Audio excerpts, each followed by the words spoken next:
The question I have is, where does the inspiration for designs, where do you get your inspiration from for the designs? In general, that's amazing that you just asked that. We look at a lot of our history. Of course, we look at our competitive vehicles, trying to raise the bar for design. But with Buick, we have so much history that it's actually an exciting brand to design for. The Buick brand naturally has sculptural design heritage, so it's really fun to design. Get a lot of shapes in the body side, and the interior allows for a lot of thick to thin sculptural quality in the IP and the doors and the console. So it's absolutely a fun brand to design for. So we get our inspiration from a lot of areas. So the history, if you talk to some designers, fashion is a big inspirational point. Nature in some cases. So it just depends on the designer. But Buick as a brand, I believe it's just really fun to design for based on the heritage. Right. The Buick brand is actually really challenging to design for. As Crystal spoke of the heritage and the history of the brand, but at the same time trying to bring the brand to a more youthful market at its moment in time. A lot of the design cues, as far as color and trim materials go, which I designed for the vehicle, it's very warm, it's inviting. At the same time, we're trying to make it progressive, trying to capture the essence of Buick, making it very organic and fashion forward. Great. Okay. I've come to, like, from my perspective, styling sells. Big time. I think more so now than ever before. And the question I had was, assuming you've got three alternatives, A, B, C, of design, of styling, what would motivate you to say it's going to be this one, or you can't pick all three, so you only pick one. So it's a bit like, I look at a car, like I won't mention brands, but names, but you look at a car and you almost, like if you look at a LaCrosse, you know that it's going to attract people. But where I'm challenged, it's like, how did they finalize this? Right. I'm sure they had 4 or 5 other different considerations. How did they come up to this one? How do we do that? Well, first off, I mean, it's not an easy question. I don't. well, let me see what I can do with it. It's very competitive out there, right? Safety, fuel economy, it's expected, right? But from a design perspective, it's our opportunity to set ourselves apart from the rest. And with Buick and its heritage, it's an expressive brand. It's an expressive brand. So you get so many different proposals, globally on what the next, let's say, Buick Verano wants to be. And how we end up selecting is staying true to the brand, staying true to the customer, but also a design that is going to live well on the package that it's given. You can look at a sketch, the original sketch, and you can say, based on what the architecture that we have to design around, the constraints, that design will stand well over the architecture. So sometimes it comes down to that, because there are a lot of wonderful design proposals that we have to weed out.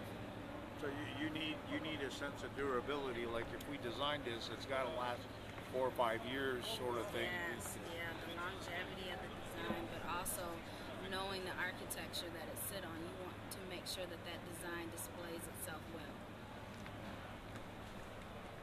And with color and trim, we fortunately don't always have to pick just one interior. So with the design of the vehicle, both inside and out, we do have several options, and and for the color and trim, we do have the Buick Verano package for a whole environment, for a whole ambiance kind of feel. We do have 5 different interiors with 4 different colors for the Verano, and we've broken it up so there's this cool environment and also the warmth that's very progressive that we've seen up there. It's the Coco Chocachino interior, and it's almost the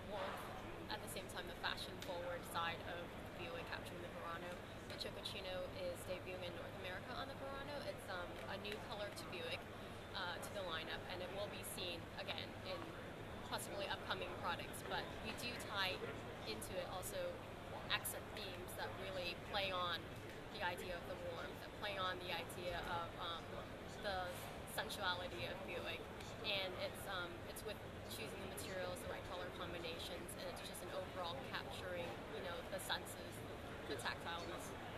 Interiors need a feminine touch. It needs a feminine touch.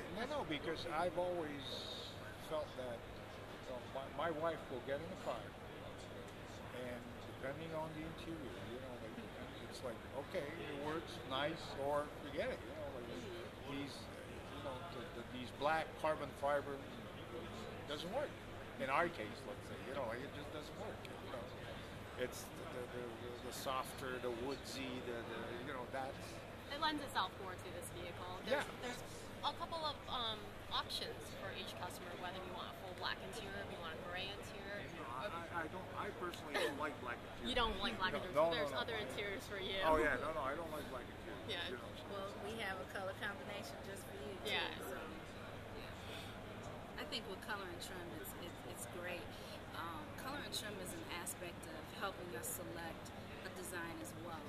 A lot of some of the recent studies that we've done, when we come down to selecting a few designs and we get down to maybe one or two designs, we look at and see what color and trim can do, and see if we could dress it up, dress it down, how much flexibility that adds. Talking of interiors, do you have a question? Sorry, I don't want to. What is this? I'm at the point where I do reviews and I look at that and I say, okay, this vehicle's got a cloth interior, it's the new leather.